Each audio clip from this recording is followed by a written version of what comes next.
जय Hind, good morning, नमस्कार। CNBC आवाज मोतीलाल ओसवाल स्टूडियोज में आप सबका स्वागत है। बारी है आज के ऑल इंपॉर्टेंट सेशन के सबसे पहले इंटरेस्टिंग शो मॉर्निंग कॉल की। और इस शो की शुरुआत सब देख रहे हैं आप लोग स्क्रीन पे, सब रेडी। इवन सीएनबीसी आवाज के मैजिक एडिटर साहब भी स्क्रीन पे आपको नजर आएंगे। सबसे बातचीत करेंगे, पूरा 360 डिग्री कवरेज। ओवरनाइट क्या हुआ, क्या मायने उसके, स्टॉक मार्केट में क्या करना है, दुनिया क्या हाल है, सब पर चर्चा होगी। लेकिन पहले सुबह की टॉप हेडलाइंस।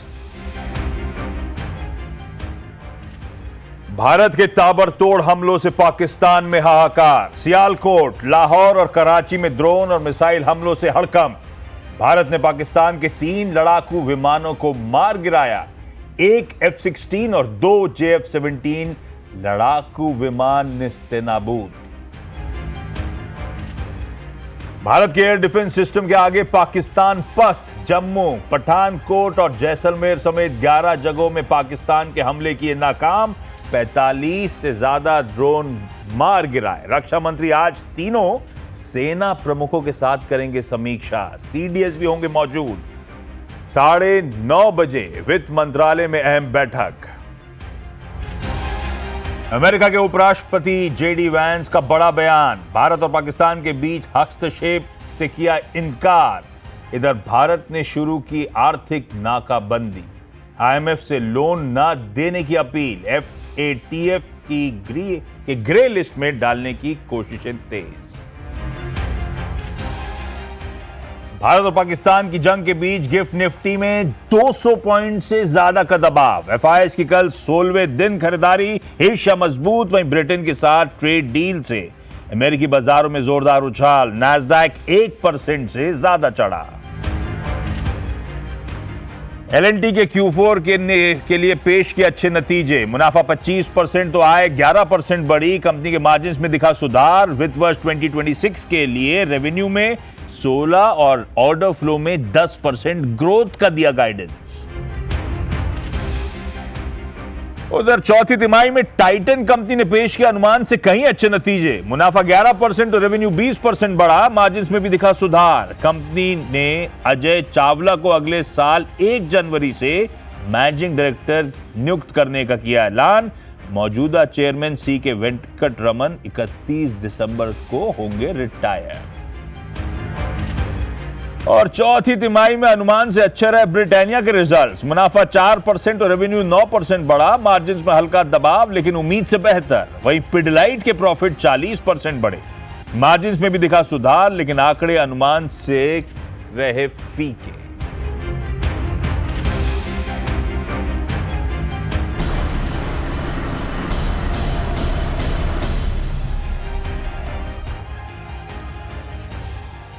चलिए, भारत पाक तनाव पर खास चर्चा के लिए हमारे मैनेजिंग एडिटर अनुज सिंघल साहब मौजूद हैं।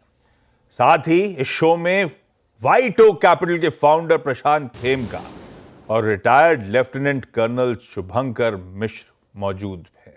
आप दोनों का स्वागत है। आप दोनों को भी गुड मॉर्निंग। ओवरनाइट सारे डेवलपमेंट्स पे डिटेल में बातचीत करने के लिए दिल्ली से संवाददाता आलोक प्रियदर्शी आपकी स्क्रीन पे हैं। डोमेस्टिक फ्रंट पे जो डेवलपमेंट्स हैं वो बेहद इंपॉर्टेंट। ग्लोब की तस्वीर भी स्टॉक मार्केट्स के लिए इंपॉर्टेंट। उस पर बातचीत करने के लिए आपको हॉरमाज स्क्रीन पे नजर आएंगे। इसके बाद फिर उतरेंगे आज के निफ्टी बैंक की स्टॉक स्पेसिफिक अप्रोच पे। वो इंटरेस्टिंग नतीजे जो इंडिया इंक डिलीवर कर रहा है उसमें इंडिया इंक का परफॉर्मेंस कैसा रहा है, इन सब पे बातचीत होगी। यानी कि कौन से स्टॉक्स डाल रहेंगे, कुछ छोड़ेंगे नहीं। कोशिश होगी सारी चीजें टटोल ली जाए। काफी हद तक आप में से ज्यादातर लोग वाकिफ होंगे ओवरनाइट डेवलपमेंट से। आई एम श्योर सब सुबह उठते से ही अपने सोशल मीडिया अकाउंट्स में जाके टटोल रहे होंगे, न्यूज चैनल्स खोल रहे होंगे, पढ़ने की कोशिश कर रहे होंगे। कल रात से आज सुबह के बीच की तस्वीर के आलोक के पास बाद में जाऊंगा, लेकिन पहले मैनेजिंग एडिटर साहब के पास चला जाए। कल स्टॉक मार्केट जब डाइजेस्ट करके गया था तो लग रहा था स्किर्मिश है, होता है, होना भी चाहिए था। थोड़ा बहुत उनकी तरफ से रिटेलिएशन बनता है, लेकिन मामला थोड़ा सा एज इवनिंग प्रोग्रेस तूल पकड़ता चला गया। मामला वो स्किर्मिश से थोड़ा सा वे बियॉन्ड। पिछले कुछ बार से जितना ज्यादा रिटेलिएशन था उससे ज्यादा रिटेलिएशन था और हमने मुंह तोड़ जवाब दिया है। वो डेवलपमेंट बाद में रिपोर्ट करूंगा मैं, लेकिन आपने, क्योंकि आप रात भर थे, मेरे ख्याल से 12 बजे तक तो मैं आपकी लाइव प्रोग्रामिंग देख रहा था चैनल पे, आपकी रीडिंग, पहले तो ये जो बॉर्डर टसल और बॉर्डर टसल से बियॉन्ड जो जा रहा है मामला, आपका फर्स्ट टेक। बिल्कुल, देखिए मुझे ना 2008-9 की एक बात याद आती है। मैं उस समय ना गाड़ी बहुत तेज़ चलाता था, तो उस समय मेरी एक फ्रेंड थी, उन्होंने मुझे कहा था कि देखो तुम इतनी तेज़ गाड़ी चलाते हो, वो ट्रक जा रहा है उससे थोड़ा दूर रहो। मैं बोला क्यों? बोले क्योंकि वो हल्का सा भी अगर टच हो गया तो तुम्हारा कुछ बचेगा नहीं, उसका कुछ जाएगा नहीं। तो वही पाकिस्तान का हाल है कि आप भारत जैसे देश से अगर वो पंगा करोगे तो आपका सब कुछ चला जाएगा, भारत का आप ज़्यादा बिगाड़ नहीं पाओगे। देखिए इवेंचुअली मार्केट का रिएक्शन बहुत सधा हुआ है। कल भी हम बहुत ज़्यादा नहीं गिरे और आज भी गिफ्ट निफ्टी, कल तो 500 पॉइंट डाउन था जब मैं नीलेश भाई से बात कर रहा था। Yes. Gift Nifty 500 point down था, आज 227 पॉइंट डाउन है। इसमें भी आप एक चीज़ समझ लीजिए, कल का जो एडजस्टेड क्लोज था वो दिखा रहा है आपको, कल हम क्लोज हुए थे 24,150 पर टेक्निकली। तो अगर कल के एब्सोल्यूट क्लोज से देखेंगे ना, गिफ्ट निफ्टी सिर्फ 100-125 पॉइंट नीचे। इसका मतलब ये नहीं है कि बस आप इस रिस्क फैक्टर को कंप्लीटली इग्नोर कर दें कि नहीं मैं तो बस बाइंग ही करनी है। बीच बीच में मार्केट आपको सेल ट्रेड करके भी मौके दे रहा है। कल मार्केट ने कुछ आई थिंक 2 बजे करीब क्लियर कट साइन दिखाया था कि थोड़ा सा ब्रेकडाउन आ रहा है, मिनी ब्रेकडाउन। लेकिन ओवरऑल टेक्सचर मार्केट का, जब तक आप 24,050 के ऊपर बंद हो रहे हैं, जो 200 डे सिंपल मूविंग एवरेज है, जब तक आप उसके ऊपर बंद हो रहे हैं तब तक पॉजिटिव है। नंबर्स देखिए, एल&टी के नंबर्स कितने शानदार हैं। मुझे लग रहा है आज एल&टी आपका सबसे बड़ा स्टार होगा। ब्रिटानिया के नंबर्स अच्छे हैं, पिडिलाइट के नंबर्स अच्छे हैं, बस थोड़े से एशियन पेंट्स के खराब थे। मार्केट के पास ओवरऑल आई थिंक जामा काफ़ी अच्छा है। एक काम करते हैं, अगर प्रशांत खेमका जी हैं तो एक बार पहले उनसे बिल्कुल, चर्चा कर लेते हैं, उसके बाद आगे बढ़ेंगे। प्रशांत जी जय Hind, good morning. I think आप शायद अमेरिका में हैं, तो first of all thank you so much हमारे साथ जुड़ने के लिए। और आप बताइए आपने इस कॉन्फ्लिक्ट को कैसे देखा, और एज अ मार्केट पार्टिसिपेंट अब आपका क्या व्यू होगा? Thank you Anuj ji, thank you Ashish. See obviously conflict जो है मार्केट के पर्सपेक्टिव से ऑब्वियसली अनसर्टेनिटी क्रिएट करता है। हालांकि जो विश्व भर में एक्सपीरियंस रहा है कि ये अनसर्टेनिटी से शॉर्ट टर्म मार्केट में जरूर वॉलेटिलिटी आती है, but beyond that short term market normalize काफी क्विकली हो जाता है। तो मोस्ट लाइकली यही अनुमान है कि ये जो अभी बॉर्डर पे कॉन्फ्लिक्ट है, जहां पहले पाकिस्तान की तरफ से हुई वो टेरर अटैक हुआ और जिसका इंडिया ने मुंहतोड़ जवाब दिया है, तो अभी आशा ये है कि ये over the next few days situation control में आ जाएगी, जैसे कि पिछले 2 बार 2016 2019 का एग्जाम्पल है। और वैसा ही अगर होता है तो मार्केट शुड रिकवर। जो 2-3%, 1.5-2-2.5% मार्केट में गिरावट आई है, इंक्लूडिंग आज का गिफ्ट निफ्टी निफ्टी की गिरावट, वो फिर से रिकवर बहुत तेजी से कर सकता है मार्केट, ये अनुमान है। प्रशांत जी देखिए, मार्केट के लिए इस समय जो सबसे बड़ा सवाल है वो ये होगा कि एक अजम्पशन थी कि जो बॉर्डर पे हमने ऑपरेशन सिंदूर किया, उसके बाद मामला या तो वहीं पे रुक जाएगा या एक आध जवाबी कार्रवाई में ख़त्म हो जाएगा। लेकिन जिस तरीके से कल डेवलपमेंट्स हुई हैं, अगर ये मामला लंबा चल गया, हम नहीं चाहते कि लंबा चले, लेकिन सपोज लंबा चल गया, मान लीजिए 2 हफ्ते 3 हफ्ते अगर चल गया, इन दैट केस क्या मार्केट फिर उसको अपनी स्ट्राइड में लेगा? पहले 3-4 दिन के एक एक्शन के बाद क्या वो जो जैसे इकोनॉमिक्स का वो डिमिनिशिंग मार्जिनल यूटिलिटी वाला कॉन्सेप्ट है वो एप्लीकेबल होगा? उसके बाद क्या मार्केट बस इसको अपनी स्ट्राइड में लेके सिर्फ अर्निंग्स और बाकी चीज़ों पर फोकस करना शुरू करेगा? बिल्कुल। एक तो ये सब चीज में प्रेडिक्ट करना बहुत बहुत मुश्किल है, क्योंकि कैसे इवॉल्व होती है सिचुएशन उसके ऊपर मार्केट का रिएक्शन होगा।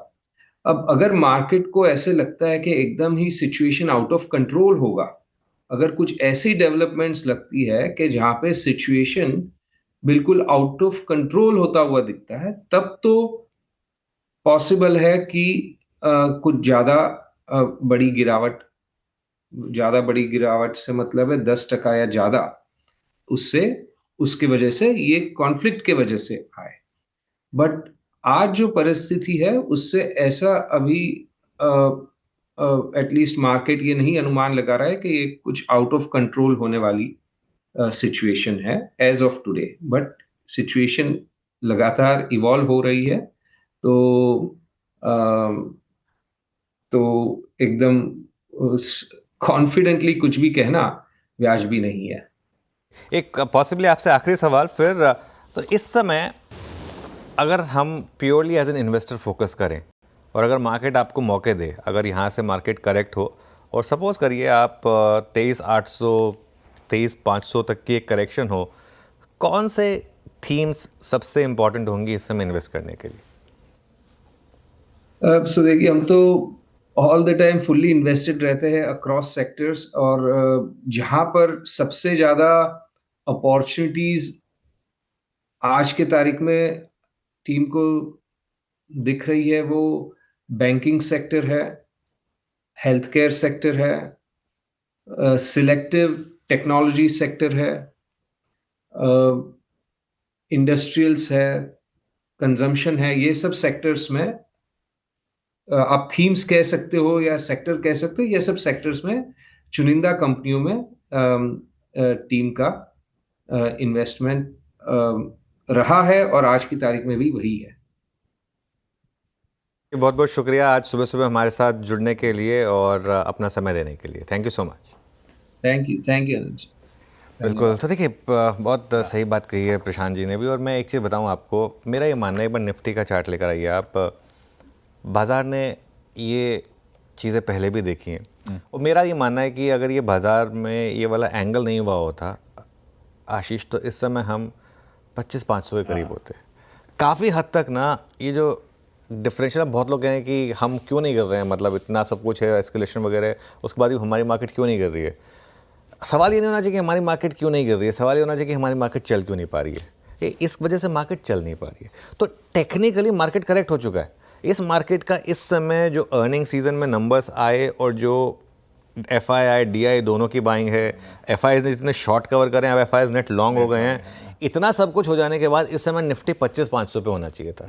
अगर ये कॉन्फ्लिक्ट वाला एंगल नहीं होता तो निफ्टी इस समय 25,500 पर होता। तो आप ये मान के चलिए कि वॉर रिलेटेड 1200 पॉइंट की करेक्शन टेक्निकली मार्केट में है। अब ये ज़रूरी नहीं है कि मार्केट एग्जैक्टली उतना गिरे तभी आपको लगे कि मार्केट करेक्ट हुआ है। इसको एज एन अपॉर्चुनिटी कॉस्ट देख के चलिए कि इतना मार्केट हो सकता था, और ये मेरा मानना है कि एक बार ये कॉन्फ्लिक्ट खत्म होगी तो हम वापस उस 25,500 26,000 जो ऑल टाइम हाई के जोन है उनको स्ट्राइक करेंगे। सब एक ही जबान पे बातचीत कर रहे हैं। थोड़ी देर पहले सुनील सुब्रमण्यम साहब भी जुड़े हुए थे चैनल पे, पिछले शो में वो भी यही कह रहे थे, इस गिरावट में दरअसल खरीदारी करने के मौके ढूंढिएगा। अगर कहीं वैल्यूएशन फ्रॉड था भी तो वो भी खत्म हो जाएगा, ऐसे मौके मिलते नहीं है। थोड़ा बहुत ये हो सकता है कि समय लगेगा, तो उसके लिए थोड़ी सी अनसर्टिनिटी रहेगी, लेकिन लीप ऑफ फेथ के साथ इन लेवल्स के आसपास शायद गिरावट में एक्यूमुलेट करने के मौके ढूंढने चाहिए। अपने को स्टॉक मार्केट वालों के लिए इंपॉर्टेंट ये कि ये वाकई लंबा खिंच सकता है क्या। ऐसे में political analyst lieutenant colonel Shubhankar Mishra sir जुड़ते हुए। Mishra sir hi, good morning, thank you so much सुबह सुबह पैच करने के लिए, जुड़ने के लिए हमारे साथ। जय हिंद आपको सर। अच्छा, ऐसे ही कुछ देर पहले मैं दिखा रहा था कि भाई ठीक है, आप दो आर्मीज को, उनकी डिफेंस फोर्सेस को कंपेयर कर लीजिए, लेकिन लड़ने के लिए नकदी चाहिए। नकदी है कहां पाकिस्तान के पास? वो ग्रांट वांट जो मिली, IMF सब कुछ मिलोगे तो 12-15 बिलियन डॉलर्स तो कुल मिला के उनके पास फॉरेक्स रिजर्व्स हैं, और उसमें से भी ड्रेन आउट हो गए पिछले 2 दिनों से जो बैटल रेडी खड़ी हुई थी उनकी फोर्सेस। अब हफ्ते 2 हफ्ते खींचना तो अनलाइकली सा सिनेरियो उनके लिए। ये लॉजिकल है कि ज्यादा खींच नहीं सकता मामला? देखिए, पाकिस्तान की इकोनॉमिक कंडीशन $14 बिलियन की कुछ दिन पहले तक की रिपोर्ट थी कि उनका फॉरेन रिजर्व है, और रफली उनके एक दिन की तैयारी में दे आर स्पेंडिंग अराउंड से 20 मिलियन के आसपास का उनका सिर्फ मोबिलाइजेशन का खर्चा है हर रोज का, जो अभी चल रहा। उसके अलावा जिस तरीके से उनके जो डैमेजेस अभी हो रहे हैं उसको अगर हम इनकॉर्पोरेट कर लें तो वो कॉस्ट मुझे नहीं लगता कि पाकिस्तान के पास हफ्ते या 10 दिन से ज्यादा लड़ने की काबिलियत है। दूसरा, कल रात को खैर काफी कुछ जो भी एग्जैक्ट हमें 10 बजे की जब ब्रीफिंग होगी तब पता चल जाएगा कि एग्जैक्टली क्या क्या डैमेज पाकिस्तान में हुआ है। बट एक चीज पक्की है कि पाकिस्तान का जो मोराल है वो बहुत ही ज्यादा नीचे है as an not only country, share market उनका 2 दिन से लगातार लोअर सर्किट पे, और आज भी उम्मीद है कि वो लोअर सर्किट पे ही जाएगा। एंड मुझे लगता है कि शायद वो आज मार्केट उनका लोअर सर्किट भी ब्रेक ना कर पाए। तो जहां तक पाकिस्तान की हालत है, पाकिस्तान के साथ अब एक ही उनके पास ऑप्शन बचता है कि वो एक ऑनरेबल एग्जिट ले इस तमाशे से जो उन्होंने क्रिएट किया है। बट जिस तरीके से इंटरनेशनल रिएक्शंस हैं, लाइक यूएस वाइस प्रेसिडेंट की जो स्टेटमेंट कल आई थी कि इंडिया पाकिस्तान के बीच के झगड़े से यूएस को कोई लेना देना नहीं है, और कल रात को व्हाइट हाउस के स्पोक्स पर्सन का जो स्टेटमेंट आया था कि पाकिस्तान को अपने यहाँ से टेररिज्म को सपोर्ट करते रहना बंद करना पड़ेगा। ये सारी चीजें देख के एक चीज साफ समझ में आ रही है कि पाकिस्तान के पास अब इंटरनेशनल सपोर्ट नहीं है। आईएमएफ से लोन मिलने के नए चांसेस बहुत कम है, और अगर एफएटीएफ की ग्रे लिस्ट में फिर से शामिल हो जाता है तो पाकिस्तान का मतलब फाइनेंशियल चोकिंग उनकी पूरी हो जाएगी। पाकिस्तान के ऑल वेदर फ्रेंड्स में सिर्फ एक टर्की है जो कि अभी पॉजिटिवली पाकिस्तान को सपोर्ट करता हुआ दिख रहा है, बट वो सपोर्ट जहां तक है वो मोरल और डिप्लोमेटिक सपोर्ट ज्यादा दिख रहा है, फाइनेंशियल हेल्प करने की स्थिति में टर्की भी नहीं दिख रही। तो मिला जुला के हालत ये है जो अभी अनुज जी बोल रहे थे कि छोटी गाड़ी और ट्रक के टक्कर में जो हालत होती है, तो वही सिचुएशन दिख रही है। और मतलब समहाउ मुझे लग रहा है कि ये हाराकिरी एक वर्ड है जापान में जिसको सुसाइडल एक्ट बोलते हैं, पाकिस्तान की तरफ से ये हाराकिरी है। अब देखते हैं ये कहाँ जाके पाकिस्तान को लेके जा रहा है। अगर थोड़ा सा हम जियो पॉलिटिक्स की तरफ बढ़े तो बलूचिस्तान लिबरेशन आर्मी ने और बलूचिस्तान की जो बाकी ऑर्गेनाइजेशंस हैं उन्होंने ऑलरेडी यूएन में अपने आप को एक सेपरेट कंट्री के तौर पे रिकॉग्निशन देने के लिए रिक्वेस्ट कर ली, और शायद वो आज के दिन को बलूचिस्तान का इंडिपेंडेंस डे भी डिक्लेयर कर दे। पाकिस्तान की हाँ जी, ये सब डेवलपमेंट्स एक्चुअली नजर रहेगी इन सब पे, और वो एमईए की ब्रीफिंग जो होनी है वो इंपॉर्टेंट होगी ओवरनाइट। दरअसल सारे डेवलपमेंट्स हुए कि आपने टर्की की बात करी ना, पता नहीं बाद में बात करूंगा, लेकिन इंटरग्लोब एविएशन को ना टर्किश एयरलाइंस के साथ वो कोड शेयर खत्म कर देना चाहिए। खैर पहले आलोक के पास चलें। ओवरनाइट कल रात तक की ताजा तस्वीरें सबको याद होंगी। जम्मू पे वो ड्रोन और मिसाइल से अटैक्स, हमारे डिफेंस सिस्टम ने उनको ऊपर ही न्यूट्रलाइज करा सबको। उसके बाद अपडेट्स आए पूरे पंजाब, चंडीगढ़, सब जगह उनके ड्रोन अटैक्स और मिसाइल अटैक्स होते चले गए थे। उसके बाद हुआ क्या ओवरनाइट, और आज कौन सी इंपॉर्टेंट मीटिंग्स में नजर रहेगी? आलोक, गुड मॉर्निंग। Good morning.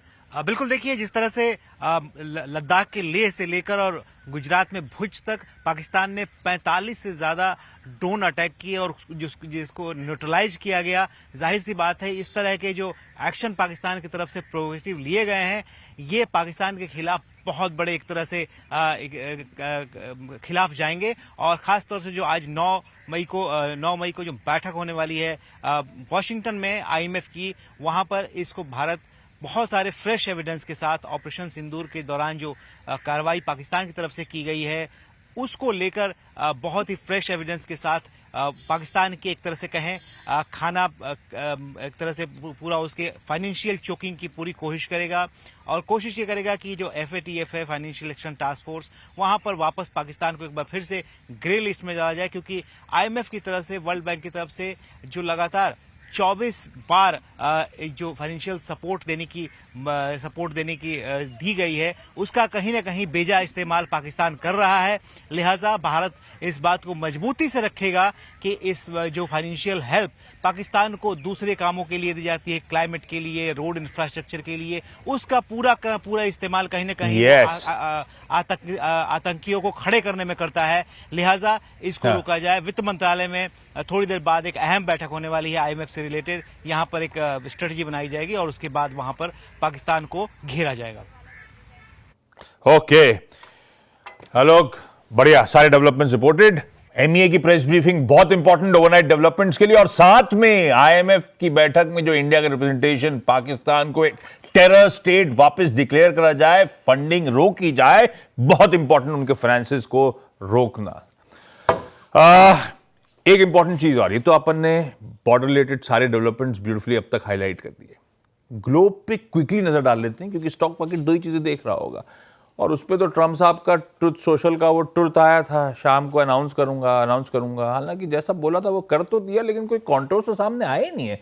और मास, गुड मॉर्निंग, क्विकली बताएं मूड कैसा है? गुड मॉर्निंग आशीष। मूड तो ठीक नहीं है, क्योंकि अनसर्टन सा मूड है ग्लोबली भी, क्योंकि फ्यूचर्स अभी डाउ के थोड़े से नीचे चल रहे हैं, क्योंकि जैसे आपने भी कहा डील अनाउंस तो हो गई, मगर कोई कॉन्ट्रोवर्स डील अनाउंस क्या हुई? इसमें मतलब भाव डिसाइड हुआ ना कुछ हुआ, बस हम दोस्ती कर ली बस। हाँ, उन्होंने सिर्फ ये कह दिया कि डील हो चुकी है, बस सिर्फ फाइनल कॉन्टोर्स अब तक लिखे जाने हैं। मगर उन्होंने साथ साथ ये कहा कि यूएस जो टैरिफ लगाता है यूके के इंपोर्ट्स पर, वो 3.5% से बढ़कर 10% हो जाएगा, मगर यूके जो टैरिफ लगाता है वो घट जाएगा, जो कि 5% से घटकर लगभग 2% हो जाएगा, ये डोनाल्ड ट्रंप ने कहा। और साथ में उन्होंने ये भी कहा कि इसमें यूके जल्दी ब्लिंक कर गया, ऐसा हाँ, और 10% टैरिफ रहेगा हर देश पर, डील हो ना हो, और बाकी सारे देशों पर अलग लेवी लगाई जाएगी, ट्रेड डेफिसिट उनकी कितनी है उस हिसाब से। तो इस वजह से डाउ, अगर आप स्क्रीन देखेंगे तो भी बढ़त के साथ तो बंद हुआ, लेकिन 400 पॉइंट अपने ऊपरी स्तरों से गिरकर बंद हुआ, और आज फ्यूचर्स थोड़े से पस्त है। मगर आज उन्होंने, डोनाल्ड ट्रंप ने रिपोर्टर्स के साथ बातचीत करते हुए फिर से कहा कि खरीदारी करने का मौका है, डील हो जाएगी, टैक्स कट्स आ जाएंगे तो बाजार के लिए अच्छा होगा, तो आप खरीदने का मौका ढूंढिए,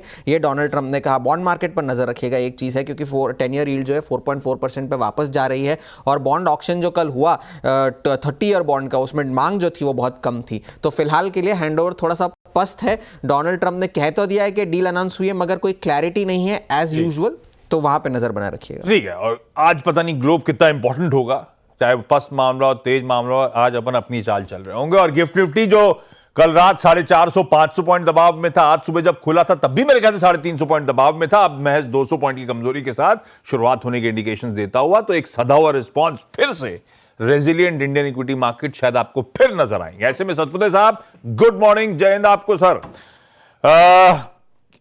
एक तड़का ऐड कर देता हूं, कौन सा क्रिटिकल लेवल है जिसको आज दिन के दौरान निफ्टी को डिफेंड करना है, ये बता दो आप, और स्टॉक कौन से रडार में ये बता दो। Yes, sir. First of all, big salute to Indian Army. जय Hind. Good morning to everyone. Ashish ji, देखिए आज के लिए आपने जो सवाल पूछा निफ्टी के लिए इंपॉर्टेंट लेवल क्या होगा, मुझे लगता है एक क्लस्टर है, वो है करीबन 23,850 से लेके 24,000। आज इस लेवल को निफ्टी ने अगर डिफेंड किया, जो करीबन 10 और 20 डीएमए का एक क्लस्टर आता है, अगर इस लेवल को डिफेंड किया तो मुझे लगता है आज का दिन सेव हो जाएगा। Probably it will be a buy on dip. Let's see how does it pan out. देखिए मैंने जो चार्ट पे क्योंकि दिस इज एन इवेंट का रिएक्शन थोड़ा जज करना डिफिकल्ट होता है, लेकिन टेक्निकल चार्ट पे जो अच्छा लगता है, पहले मैंने अच्छा देना है, वो है टाटा मोटर। देखिए टाटा मोटर में एक ब्रेकआउट आया था, प्राइस एंड वॉल्यूम ब्रेकआउट आया था 2 दिन पहले, और कल का दिन पॉज था। मुझे लगता है अगर आज डिप मिलता है तो डेफिनेटली टाटा मोटर बाय करे। बाय हमें करना है करीबन 660-670 की रेंज में, अगर डिप मिलता है तो ले लो 650 के स्टॉप लॉस के साथ। 710 का पहला टारगेट, 740-750 तक का मुंह मिलेगा, तो टाटा मोटर अच्छा लग रहा है। और सेल साइड की पोजीशन होगी टाटा कम्युनिकेशन में, जहां पे कल एक ब्रेकडाउन है, स्टॉप लॉस होगा 1535 का, टारगेट टाटा कम्युनिकेशन का होगा। और आशीष जी उसका 1 मिनट, मेरा लेवल, हाँ स्टॉप लॉस होगा 1535 का, और टारगेट होगा करीबन 1440 का। तो बहुत एक अच्छा डिक्लाइन मुझे लगता है टाटा कम्युनिकेशन में आएगा। टाटा ग्रुप एंटिटीज, एक बाय एक सेल, बाय है टाटा मोटर्स, सेल है टाटा कम्युनिकेशन, लेवल्स आपकी स्क्रीन पर। और टाटा मोटर्स तो खैर यूके एफटीए के अपडेट्स के बाद फिर फोकस में रहेगा, और साथ साथ डिफेंस स्टॉक्स रडार पर रहेंगे। लेकिन 4 इंपॉर्टेंट नतीजे 2 निफ्टी के आने थे, लार्सन एंड टूब्रो, और मेरे ख्याल से टाइटन बाजार बंद होने के बाद आया, और वायदा में ब्रिटानिया और पिडिलाइट। कंचन, क्विकली नंबर्स कैसे हैं ये? जी, शुरुआत कर लेते हैं लार्सन टूब्रो के साथ। नंबर्स यहाँ पे हमें मिक्स बैग देखने को मिले। स्ट्रीट ने जो अनुमान लगाया था, कुछ फ्रंट पे नंबर सेम है, कुछ फ्रंट पे नंबर यहाँ पे मिस होते हुए दिखाई दिए हैं। नंबर्स आपकी स्क्रीन पे आपको दिखाई दे रहे होंगे, मैं गाइडेंस की बता देती हूँ। मैनेजमेंट का कहना है कि टॉप लाइन ग्रोथ हमें 15% तक की देखने को मिल सकती है फिस्कल ईयर 26 में, वहीं जो मार्जिन है वो भी 8.5% तक आते हुए नजर आ सकते हैं। इसके अलावा अगर टाइटन के नंबर देखे जाए तो नंबर अनुमान से काफी बेहतर यहाँ पे रजिस्टर हुए हैं। नेट प्रॉफिटेबिलिटी में 11 से 12% का उछाल देखने को मिला। इसी तरीके से रेवेन्यू, एबिटा मार्जिन्स भी सुधर के आए हैं। और ज्वेलरी सेगमेंट की बात कर लीजिए, आई केयर और साथ ही साथ जो वॉच एंड वेयरेबल्स है वहां पे भी 16 से 15% का 16 से लेके 25% का उछाल देखने को मिला है। कंपनी के जो मैनेजमेंट है वहां पे भी हमें चेंजेस आते हुए दिखाई दिए हैं। ब्रिटानिया के नंबर्स भी एस्टिमेट से अबव आए हैं। मैनेजमेंट का इसके बाद कहना है कि जिस तरीके के चैलेंजेस हमें पूरे के पूरे एनवायरमेंट में देखने को मिले थे, उसके बावजूद जो नंबर्स है काफी रोबस्ट हमें देखने को मिले हैं। और साथ ही साथ अगर पिडिलाइट के नंबर्स इस टाइम पे देखें तो अनुमान अनुमान जो लगाया गया था वहां से नंबर्स थोड़े से फीके आए हैं। क्विकली छोटा सा ब्रेक के उस पर कमोडिटी स्ट्रेटजी के लिए आज आपको स्क्रीन पे विकास बागड़िया साहब नजर आएंगे और इवेंट कैलेंडर लेकर आऊंगा।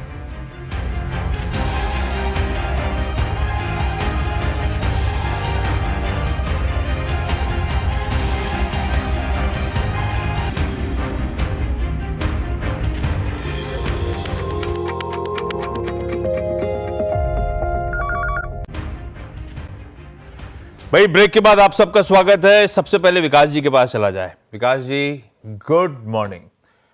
विकास जी आज के जय हिंद बोले तो ज्यादा बेटर है। जय हिंद भाई साहब। मैंने तो 7 बजे वो काम कर दिया था, इसीलिए आपको गुड मॉर्निंग कर दिया था। विकास जी आज के प्रेफर्ड ट्रेड्स कौन से हैं? जी सर, देखिए गोल्ड में एक एस्केलेटेड सेल लग रहा है। कल जो डॉलर के टर्म्स में जो कॉमेक्स में मंदी देखने मिली थी, मेरे को लगता है कि मंदी के हिसाब से जो लेवल्स ब्रेक हुए हाई रेजिस्टेंस के बाद से जाके जो कॉमेक्स में सेल ऑफ देखने मिला, एमसेक्स में भी वो सेल ऑफ कंटिन्यूड रहना चाहिए। मेरे को लगता है कि कोई भी सेल ऑन राइज का ही स्थिति रहेगी। 96,500 से लेके 96,800 एक सेलिंग जोन है गोल्ड में। 97,456 जो रिसेंट का हाई लगा वो एक रेजिस्टेंस के तौर पे काम करेगा। लोअर लेवल पे 95,500, 94,500 एक इंपॉर्टेंट प्राइस टारगेट्स होंगे। और अगर ये लेवल ब्रेक होता तो कहीं ना कहीं इंपॉर्टेंट सपोर्ट 93,500 तक गोल्ड आ सकता है सर। ये लीजिए विकास बागड़िया साहब का प्रेफर्ड पिक। आज सोने में बिकवाली करने का कॉल। स्टॉप लॉसेस स्क्रीन पे प्लीज नोट डाउन करिए। Vikas sir thank you so much. Quickly आज का इवेंट्स कैलेंडर, ज्यादा डिटेल्स नहीं दे रहा हूं, काम की चीजें दो इक्का दुक्का। सबसे पहले तो मेरी नजर और आपकी नजर आई एम श्योर होगी MEA और डिफेंस फोर्सेस की जो प्रेस कॉन्फ्रेंस सुबह सुबह शेड्यूल्ड है।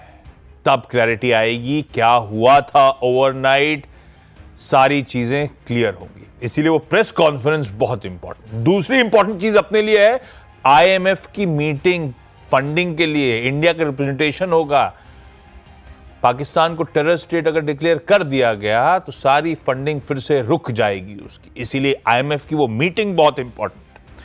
नतीजों के लिहाज से स्टॉक मार्केट वालों के लिए निफ्टी का एक है डॉक्टर रेड्डीज का नंबर। हम निफ्टी के कुछ नंबर्स पर रिएक्ट कर रहे होंगे जो बाजार बंद होने के बाद आए थे।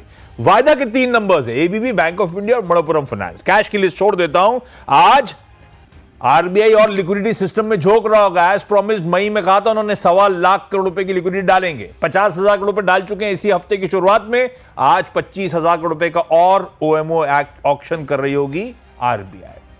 तो बैंकिंग चैनल्स में 25,000 करोड़ रुपए की अतिरिक्त लिक्विडिटी। म्यूचुअल फंड्स आज यानी कि एम्फी उनकी ऑर्गेनाइजेशन जो है आज प्रेस कॉन्फ्रेंस करेगी। प्रेस कॉन्फ्रेंस दिखाऊंगा, कॉन्फ्रेंस कॉल 12 बजे। एम्फी का अप्रैल डेटा सामने आता हुआ नजर आएगा।